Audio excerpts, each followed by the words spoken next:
if you're a gamer and a programmer, ठीक है, this video is for you. Now होता क्या है, for gaming purposes we prefer Windows operating system, and for programming we prefer Ubuntu because it is open source and we can access a lot of features. ठीक है.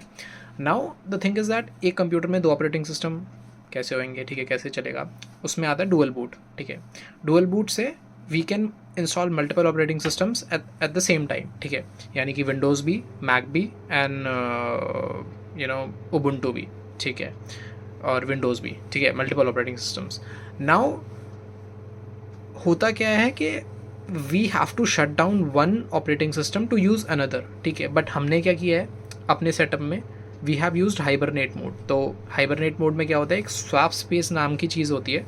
ठीक है, that is a dedicated space in your hard drive और SSD. ठीक है, where the data from your RAM is copied to that space. Okay, so that when you restart that system, when you come back, ठीक है, वो swap space से ही data उठा के RAM में डाल देते हैं. सो आपके सारे के सारे प्रोग्राम सेफ रहते हैं.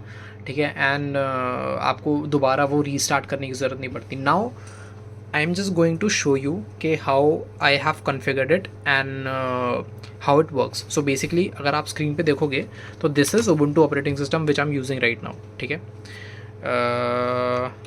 देखो ये Ubuntu operating system है. ठीक है, अगर मैं यहाँ पे इस पे जाता हूँ, ठीक है, और मैं यहाँ पे हाइबरनेट कमांड, ठीक है, फिर से डालता हूँ, सो ये मेरा जो सिस्टम है ना, ये हाइबरनेशन मोड पे चला जाएगा.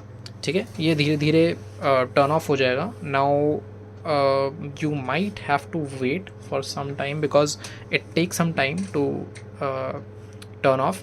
नाउ मीनवाइल मैं आपको ये समझा देता हूँ मैंने इसको इम्प्लीमेंट कैसे किया है. मेरे पास दो हैं, एक हार्ड ड्राइव, दो SSD हैं.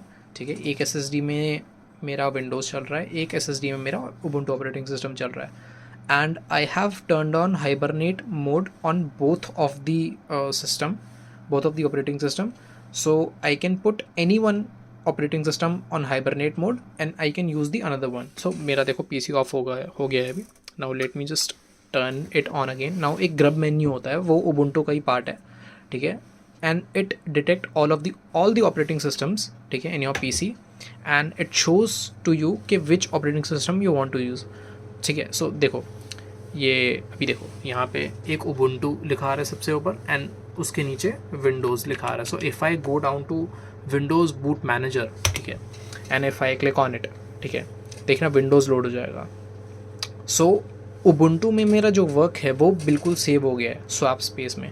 By default swap space 2 GB का होता है, विंडोज़ में वो डायनामिक होता है. एंड मतलब that depends upon your what kind of window you are using, what version of window you are using.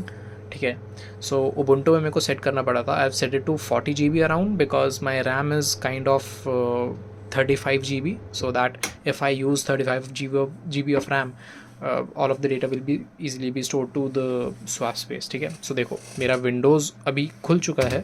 ठीक है, and we came back from hibernate mode. मैंने इसको भी hibernate mode पर डाला था. Now अगर मैं आपको दिखाऊँ ना यहाँ पे, तो मेरे जो टास्क हैं वो ऑलरेडी चल रहे हैं. ठीक है, कुछ भी बंद नहीं हुआ, सब कुछ चल रहा है. मैंने कुछ भी इसमें बंद नहीं किया था. ठीक है, बस ये जो मेरे एज के ब्राउज़र थे वो चल रहे थे. ठीक है, so everything is working fine and I can also put this Windows on hibernate mode. And अगर मैं विंडोज़ में वापस जाऊँगा तो सारे के सारे सेम वर्क करेंगे. So this is what you can do. ठीक है, to access both of the operating system or maybe multiple operating system at the same time. Now मेरे को एक और आइडिया आया था यूज़ करने का कि जिसमें क्या कर सकते हैं कि we can have multiple operating system and we can use those all of the operating system at the same time, but उसमें hypervisor की ज़रूरत पड़ती because virtualization I don't want to do. Virtualization is not very optimized because आप OS के ऊपर एक virtualization layer डाल रहे हो, so OS above an OS. ठीक है, सो that is not very performant. मैं विंडोज़ में गेम्स भी खेलूँगा तो वो लैगी हो जाएंगी. सो मेरे को एक हाइपरवाइज़र का यूज़ करना पड़ेगा. ना हाइपरवाइज़र में भी मेरे को रिसोर्स शेयर करने पड़ेंगे. So that is one more concept that we can talk about, we can implement some day later when we have the resources. But yeah, dual boot is one thing that you can do and I think in like if you are a gamer then this is a very useful feature to you. Like मैं तो बहुत सारी games खेलता हूँ, like see this is far cry 6 and this is God of war Ragnarok and यहाँ पे call of duty है and कुछ तो मैंने डिलीट कर दी स्पेस की वजह से, बट या यू कैन डू दिस।